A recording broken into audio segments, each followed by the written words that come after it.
বেগম খালেদা জিয়ার বিরুদ্ধে একটা প্রাইভেট ট্রাস্টকে নিয়ে আজকের যে মামলাটা, এর আগে আরেকটি মামলা সম্বন্ধে আপনাদেরকে বলেছি যে অরফানেজ, সেটা সম্বন্ধে আজকে আর বলতে চাই না। আজকে যে মামলাটি 15 নম্বর আদালতে শুনানি হয়েছে, সেটা হয়েছে শহীদ জিয়াউর রহমান চ্যারিটেবল ট্রাস্ট মামলা। এই মামলার মধ্যে ইনফ্যাক্ট কোনো সাক্ষী বলে নাই যে বেগম খালেদা জিয়া এই জিয়া চ্যারিটেবল ট্রাস্টের নামে কোনো ক্ষমতার অপব্যবহার করে কোনো টাকা আত্মসাৎ করেছে। বিশেষ করে সরকার পক্ষ থেকে একটা কোম্পানিকে এনেছিল, মেট্রো মেকার্স, তাদেরকে দিয়ে বুঝাতে চেয়েছিল যে তারা 1,35,00,000 টাকা দিয়েছে মাত্র। কিন্তু সেটা চার্জ যখন ফ্রেম করে, সেখানে 3,15,00,000 টাকা তারা দেখিয়েছে। আমরা আর্গুমেন্টে আমাদের বলেছি যে এই সম্বন্ধে কোনো এভিডেন্স নাই। এর অর্থই হল মামলাটি রাজনীতি প্রণোদিতভাবে করেছেন। আদালত আমাদেরকে শুনেছেন। দুদকের পক্ষ থেকে আইনজীবী খুব ভেহেমেন্টলি অপোজ করেছেন এবং তাকে যথেষ্ট সুযোগ দেওয়া হয়েছে।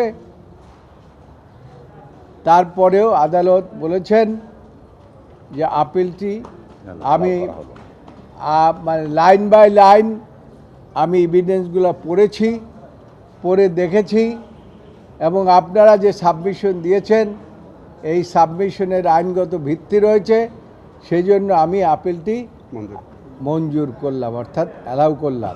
ন্যায় বিচার প্রতিষ্ঠিত হলে এই মামলাটা মূলত ছিল পলিটিক্যালি মোটিভেটেড একটা কেস, যেখানে কোনো আইনগত ভিত্তি ছিল না। প্রাইভেট ট্রাস্ট, যদি কোনো ডিসপিউট থাকে, প্রাইভেট ট্রাস্ট অ্যাক্ট দ্বারা সেই ডিসপিউটটা সলভ করা হবে। কিন্তু শেখ হাসিনা ওয়াজেদ, যিনি বর্তমানে পলাতক আছেন ভারতে এবং আইনের দৃষ্টিতে ফিউজিটিভ, তার প্রত্যক্ষ নির্দেশে তত্ত্বাবধানে দেশনেত্রী বেগম খালেদা জিয়াকে রাজনৈতিকভাবে হয়রানি করার জন্য এবং দলকে ক্ষতিগ্রস্ত করার জন্য এই অসৎ উদ্দেশ্য নিয়ে মামলাটা দায়ের করেছিলেন।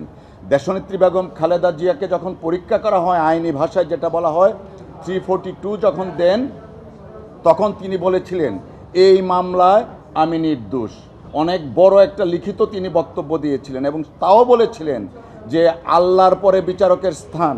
আজকে যদি আমার উপর অবিচার করা হয়, যারা অবিচার করবে তারাও একদিন বিচারের মুখোমুখি হবেন। তো আজকে দেশনেত্রী বেগম খালেদা জিয়া 2018 সনের সেই আর্জ আজকে প্রমাণিত হয়েছে। তিনি সেদিন ন্যায় বিচার চেয়েছিলেন, কিন্তু আদালত থেকে ন্যায় বিচার পাননি। যারা তার উপরে অবিচার করেছেন তারা কিন্তু এখন আর দেশেই নেই। তাই আইনের শাসনের প্রতি আমরা শ্রদ্ধাশীল। দেশনেত্রী বেগম খালেদা জিয়া আজকের এই শর্ট জাজমেন্ট যেটা বলেছেন মহামান্য আদালত, আপিল অ্যালাউ করেছেন, আমরা সন্তুষ্ট এবং ন্যায় বিচার দেশনেত্রী বেগম খালেদা জিয়া পেয়েছেন আজকের এই রায়ের মাধ্যমে। দুদকের বক্তব্য যা ছিল, মূলত দুদক যেটা বলতে চেয়েছিল যে এই টাকার যে তসরুফের ঘটনাটা, বেসিক্যালি এখানে ডিসপিউটেড ছিল 1,35,00,000 টাকা। সেই 1,35,00,000 টাকা মেট্রো মেকার্স দিয়েছে এবং শাহজালাল ইসলামী ব্যাংকের পে অর্ডারের মাধ্যমে দিয়েছে। সেই ব্যাংকের যিনি কর্মকর্তা পে অর্ডারটা রিসিভ করেছেন, তিনিও সাক্ষ্য দিয়েছেন, 15 নম্বর সাক্ষী আইও এবং ইনফরমেন্ট এই মামলায় তিনিও বলেছেন বেসিক্যালি হচ্ছে দেয়ার ইজ, মানে এই কেসটা ছিল নো এভিডেন্সের উপর ভিত্তি করে। শেখ হাসিনা ওয়াজেদ তার ক্ষমতা শো করার জন্য দেশনেত্রী বেগম খালেদা জিয়ার বিরুদ্ধে এইরকম একটা কনকক্টেড ফলস মামলা দায়ের করেছিল।